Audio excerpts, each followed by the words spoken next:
The meadow of Runnymede, draped in the lush greenery of a June morning, was unusually alive. The early morning sun cast a golden hue over the landscape, making the dew on the grass sparkle like tiny jewels. The air, usually filled with the gentle hum of insects and the flow of the Thames, vibrated with tension. The usual serenity of the meadow was replaced by an undercurrent of anticipation, as if the very earth knew that history was about to be made. Under a sky pregnant with the threat of rain, a momentous event was about to unfold: the sealing of Magna Carta. Dark clouds loomed overhead, casting a somber shadow over the gathering, as if nature itself was holding its breath. The year was 1215, a time when England was a kingdom in turmoil. The land was rife with conflict, and the people were weary of the endless strife that plagued their lives. Knights, their armor glinting in the subdued sunlight, nervously adjusted their swords and shields. They were prepared for battle, yet hoped that their presence would be enough to avoid bloodshed. Barons, clad in richly embroidered tunics and cloaks of velvet and fur, murmured amongst themselves. Their voices were low, filled with a mix of hope and fear as they discussed the terms they were about to present. Their faces, weathered by years of war and intrigue, were etched with a mixture of apprehension and grim determination. Each line on their faces told a story of battles fought and alliances forged. They had come to Runnymede not to wage war, but to secure their rights and liberties from a king who had become a tyrant. This was their chance to change the course of history, to ensure that future generations would not suffer under the same oppressive rule. King John, the youngest son of Henry II, had ascended to the throne in 1199. He inherited a kingdom already riven by conflict and rebellion. John's reign proved to be even more tumultuous. His ambition knew no bounds, his temper was legendary, and his cruelty was notorious. John's constant wars with France had drained the royal treasury. He resorted to extortionate taxes and feudal dues, squeezing his barons dry. Those who dared to oppose him faced the full force of his wrath. John's ruthlessness alienated even his most loyal supporters. He imprisoned his enemies without trial, confiscated their lands, and even executed their families. By 1215, England teetered on the brink of civil war. The barons, once loyal subjects, had had enough. The seeds of rebellion sown by John's tyranny finally sprouted in the spring of 1215.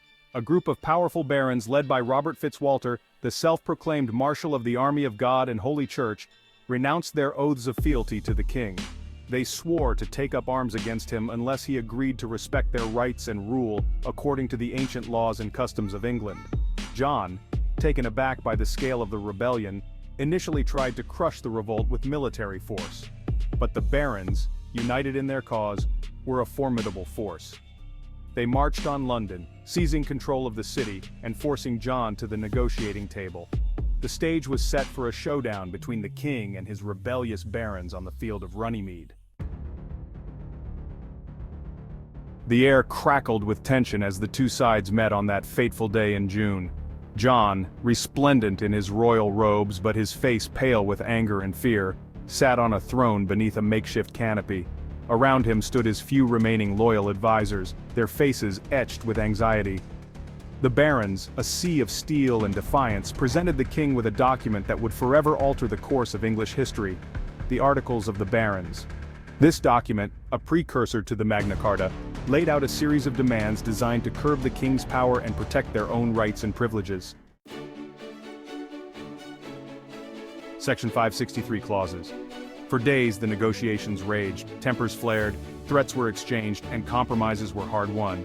Finally, after weeks of intense debate, a document emerged that both sides, albeit grudgingly, agreed upon. It was a Charter of Liberties, a document that spelled out the rights and freedoms of free men. This document, known as Magna Carta, meaning Great Charter in Latin, contained 63 clauses, each one carefully crafted to address the grievances of the barons and limit the king's power. Some clauses dealt with specific issues like the regulation of scutage, a type of feudal tax.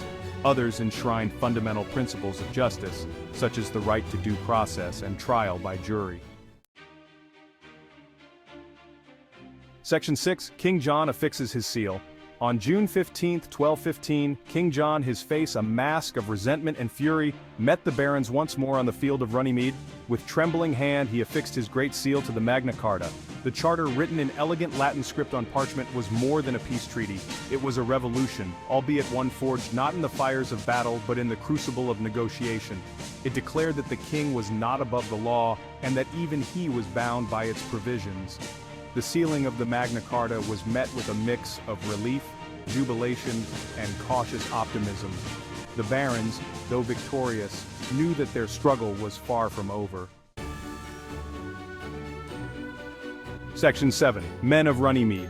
The events at Runnymede were shaped by a cast of characters as complex and fascinating as any in English history. These men, each with their own ambitions, fears, and principles, came together in a moment that would forever alter the course of the nation. King John, a ruler both brilliant and deeply flawed, would forever be remembered as the king who was forced to concede to the demands of his barons. His reign was marked by conflict and strife, and his heavy-handed tactics had alienated many of his subjects. Stephen Langton, the Archbishop of Canterbury, played a pivotal role in mediating between the king and the barons.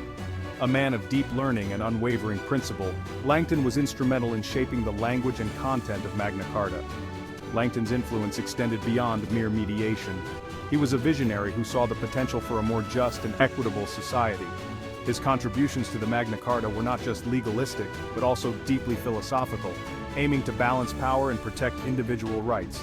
Robert Fitzwalter, the fiery leader of the baronial rebellion, was a skilled warrior and a passionate advocate for the rights of his class. His leadership was crucial in uniting the barons against the king, and his determination was a driving force behind the rebellion. The Pope, Innocent III, loomed large over the proceedings. A staunch defender of papal authority, Innocent viewed the Magna Carta with suspicion and would later annul it, further inflaming the situation in England. His decision to annul the Magna Carta was a significant setback for the barons, and a testament to the complex interplay of power and politics in medieval Europe. The Pope's involvement added an international dimension to the conflict, highlighting the far-reaching implications of the events at Runnymede. The Magna Carta, though initially intended as a peace treaty between a king and his rebellious barons, would have a far greater and more enduring impact than any of its signatories could have imagined. It became a cornerstone of English law, a symbol of liberty and the rule of law.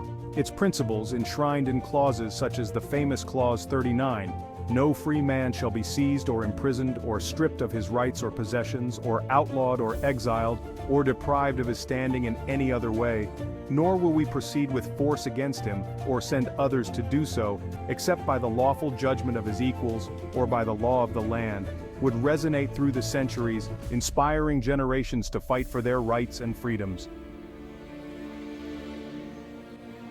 The legacy of the Magna Carta can be felt to this day, not just in England but around the world. Its principles, once revolutionary, have become fundamental tenets of democratic societies. The right to due process, the protection against arbitrary arrest and imprisonment, the principle of equality before the law. These are all echoes of Runnymede. The influence of the Magna Carta can be seen in the United States Bill of Rights, the French Declaration of the Rights of Man and of the Citizen, and the Universal Declaration of Human Rights. Its spirit lives on in every constitution that guarantees fundamental rights and freedoms to its citizens. The Magna Carta, though born in a specific time and place, speaks to universal human aspirations, the desire for freedom, justice, and the rule of law. Its message is as relevant today as it was in 1215. In a world still grappling with issues of inequality, oppression, and the abuse of power, the Magna Carta serves as a potent reminder that power must be constrained, that rights must be protected, and that all are equal before the law. From the streets of Hong Kong to the squares of Moscow, from the halls of power in Washington to the villages of Myanmar, the spirit of Runnymede lives on, inspiring people to stand up for their rights and demand accountability from their leaders. The story of the Magna Carta is not just a tale from the distant past, it is a living narrative that continues to shape our world today. It is a story that continues to unfold in the bustling streets of our cities and the quiet corners of our communities. The struggle for liberty and justice, for a world where the rights of all are respected and protected, is a never-ending one. This ongoing battle is fought by people from all walks of life, united by a common goal: to create a society where everyone is treated with dignity and fairness. The Magna Carta, a testament to the enduring power of ideas and the courage of those who dare to stand up for what they believe in, serves as both an inspiration and a challenge. It reminds us that the principles of freedom and justice are not just historical artifacts, but living ideals that require our constant vigilance and effort. The Magna Carta serves as a beacon, guiding each new generation to rise to the challenge of defending and expanding the hard-won liberties that have been passed down to them. It is a reminder that the fight for freedom is never truly over, and that each generation must rise to the challenge of defending and expanding the hard-won liberties that have been passed down to them. The legacy of Runnymede lives on, not just in parchment and ink, but in the hearts and minds of those who continue to fight for a more just and equitable world. The fields of Runnymede, where the Magna Carta was sealed, are more than just a historical site. They are a symbol of the enduring quest for justice. The words inscribed on that ancient parchment continue to resonate, reminding us of the power of collective action and the importance of standing up for what is right.